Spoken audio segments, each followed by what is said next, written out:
ఈరోజు ఒక scholarship details discuss చేద్దాము. Which is Parivartan ECSS programme 2026-27. ఈ ప్రోగ్రామ్ అనేది హెచ్‌డిఎఫ్‌సి బ్యాంక్ ఇనిషియేట్ చేశారు. ఈ ప్రోగ్రామ్ మెయిన్‌గా ఎవరి కోసం డిజైన్ చేశారంటే, ఎడ్యుకేషన్ రిలేటెడ్ ఫైనాన్షియల్ స్ట్రగుల్స్ వల్ల స్కూల్ ఆర్ కాలేజ్ ఏ స్టూడెంట్స్ అయితే డిస్కంటిన్యూ చేసి ఇబ్బంది పడుతున్నారో, అలాంటి స్టూడెంట్స్‌కి ఫైనాన్షియల్ సపోర్ట్‌ని ప్రొవైడ్ చేసి, వాళ్ళ ఎడ్యుకేషన్‌ని కంటిన్యూ చేసే సపోర్ట్‌ని ప్రొవైడ్ చేయడానికి ఈ స్కాలర్‌షిప్ డిజైన్ చేయడం జరిగింది. ఈ స్కాలర్‌షిప్ ప్రోగ్రామ్ అనేది ఫస్ట్ క్లాస్ టు 12థ్ క్లాస్ చదివే స్టూడెంట్స్‌కి and diploma, ITI, polytechnic, UG and PG both general and professional కోర్సెస్‌లో చదువుతున్నారు. ఆ స్టూడెంట్స్‌కి ఈ స్కాలర్‌షిప్‌కి అప్లై చేసుకునే ఆపర్చునిటీ ఉంది. ఈ స్కాలర్‌షిప్‌లో సెలెక్టెడ్ స్టూడెంట్స్‌కి రూ. 75,000 స్కాలర్‌షిప్ అమౌంట్‌ని ప్రొవైడ్ చేస్తారు. కాబట్టి ఇలాంటి గోల్డెన్ ఛాన్స్‌ని మిస్ చేసుకోకండి. ఈ స్కాలర్‌షిప్ రిలేటెడ్ డీటెయిల్స్ అన్నీ కూడా ఈ వీడియోలో బ్రీఫ్‌గా ఎక్స్‌ప్లెయిన్ చేస్తాను. వీడియో ఎండ్ వరకు చూడండి. అండ్ ఈ వీడియో ఎవరికైతే యూజ్ అవుతుందో వాళ్ళకి తప్పకుండా షేర్ చేయండి. Hello! Welcome to my channel or welcome back to my channel. మా ఛానల్‌లో government jobs, scholarship content with complete information share చేస్తూ ఉంటాను. సో, అప్డేట్స్ కోసం ఛానల్‌ని సబ్స్క్రైబ్ చేసుకోండి. అండ్ నోటిఫికేషన్ డీటెయిల్స్‌కి వస్తే ఈ స్కాలర్‌షిప్‌కి అప్లై చేసుకోవడానికి లాస్ట్ డేట్ వచ్చి 31st August 2026. And eligibility criteria, important documents, scholarship amount ఈ డీటెయిల్స్ డిస్కస్ చేద్దాము. ఈ స్కాలర్‌షిప్‌కి అప్లై చేసుకోవడానికి ఎలిజిబిలిటీ క్రైటీరియా చూద్దాం. ఫస్ట్ ఎలిజిబిలిటీ వచ్చి అప్లై చేసుకోవాలనుకునే students present private or government related schools or ఇన్‌స్టిట్యూషన్స్‌లో ఫస్ట్ క్లాస్ టు 12థ్ క్లాస్ లేదా డిప్లొమా, ఐటీఐ ఆర్ పాలిటెక్నిక్ కోర్సెస్‌లో చదువుతూ ఉండాలి. అండ్ నెక్స్ట్ ఎలిజిబిలిటీ వచ్చి స్టూడెంట్స్ ప్రీవియస్‌గా రాసిన ఎగ్జామినేషన్‌లో మినిమమ్ 55% మార్క్స్ స్కోర్ చేసి ఉండాలి. అండ్ నెక్స్ట్ ఎలిజిబిలిటీ వచ్చి స్టూడెంట్స్ వాళ్ళ ఫ్యామిలీ యాన్యువల్ ఇన్‌కమ్ అనేది 2.5 లాక్స్ ఆర్ అంతకన్నా తక్కువ ఉండాలి. బట్ ఎక్కువ ఉంటే మాత్రం వాళ్ళు ఈ స్కాలర్‌షిప్‌కి ఎలిజిబుల్ కాదు. అండ్ నెక్స్ట్ ఎలిజిబిలిటీ వచ్చి ఈ స్కాలర్‌షిప్ అనేది ఇండియన్స్‌కి మాత్రమే ఓపెన్‌గా ఉంది.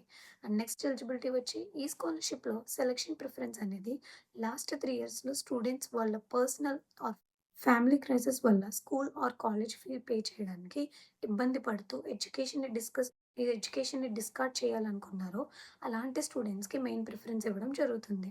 అండ్ నెక్స్ట్ ఎలిజిబిలిటీ వచ్చి స్టూడెంట్స్ ఎవరైతే 12థ్ క్లాస్ తర్వాత డిప్లొమా కోర్స్‌లో ఎన్రోల్ అయ్యారో ఆ డిప్లొమా కోర్స్ స్టూడెంట్స్ మాత్రమే ఈ స్కాలర్‌షిప్‌కి అప్లై చేసుకోవాలి. సో, ఈ ఎలిజిబిలిటీ క్రైటీరియా రీచ్ అయిన స్టూడెంట్స్ ఈ స్కాలర్‌షిప్‌కి అప్లై చేసుకోవచ్చు. ఈ స్కాలర్‌షిప్‌లో సెలెక్టెడ్ స్టూడెంట్స్‌లో first class to sixth class స్టూడెంట్స్‌కి రూ. 15,000 స్కాలర్‌షిప్ అమౌంట్‌ని ప్రొవైడ్ చేస్తారు. అండ్ సెవెంత్ క్లాస్ టు 12థ్ class diploma, ITI and polytechnic కోర్సెస్‌లో చదివే స్టూడెంట్స్‌కి రూ. 18,000 స్కాలర్‌షిప్ అమౌంట్‌ని ప్రొవైడ్ చేస్తారు.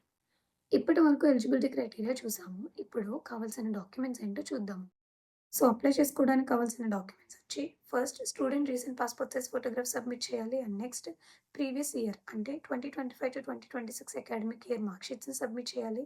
అండ్ నెక్స్ట్ గవర్నమెంట్ ఇష్యూ చేసిన identity proof like Aadhaar card లేదా ఓటర్ ఐడీ కార్డ్ లేదా డ్రైవింగ్ లైసెన్స్ మీ దగ్గర ఏది అవైలబుల్‌గా ఉంటే అది సబ్మిట్ చేయొచ్చు. అండ్ నెక్స్ట్ కరెంట్ ఇయర్ అంటే 2026-2027 academic year admission proof like fee receipt లేదా అడ్మిషన్ లెటర్ లేదా institution ID card or bonafide certificate మీ దగ్గర ఏది అవైలబుల్‌గా ఉంటే అది సబ్మిట్ చేయొచ్చు. And next students or parents name మీద ఉన్న bank account details like bank passbook copy or cancel cheque అయినా సబ్మిట్ చేయాలి. అండ్ నెక్స్ట్ గ్రామ panchayat or ward councillor or sarpanch లేదా SDM, DM, CO or tehsildar issue చేసిన ఇన్‌కమ్ సర్టిఫికేట్ ప్రూఫ్స్‌ని సబ్మిట్ చేయాలి. లేదా అఫిడవిట్‌ని submit చేయాలి. అండ్ నెక్స్ట్ అప్లై చేసుకున్న స్టూడెంట్స్ వాళ్ళ ఫ్యామిలీలో ఏదైనా పర్సనల్ క్రైసిస్ ఉంటే ఆ డాక్యుమెంట్స్‌ని సబ్మిట్ చేసుకునే ఛాన్స్ కూడా ఉంది. లైక్ మీ ఫ్యామిలీ ఎవరైనా ఎర్నింగ్ మెంబర్‌ని లాస్ అయ్యి ఉంటే వాళ్ళ డెత్ సర్టిఫికేట్‌ని సబ్మిట్ చేయొచ్చు.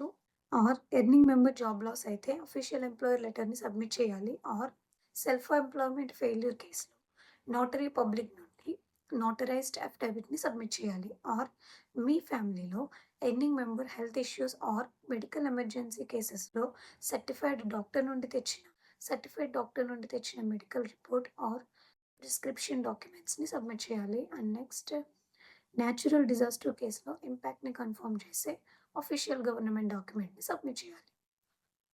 సో, ఈ స్కాలర్‌షిప్‌కి ఎలిజిబిలిటీ మీరు రీచ్ అయ్యి ఉంటే, దానికి రిలేటెడ్ డాక్యుమెంట్స్‌ని రెడీ చేసుకొని, లాస్ట్ డేట్ వరకు చూడకుండా ఫాస్ట్‌గా ఆన్‌లైన్‌లో మీ అప్లికేషన్స్‌ని సబ్మిట్ చేయండి.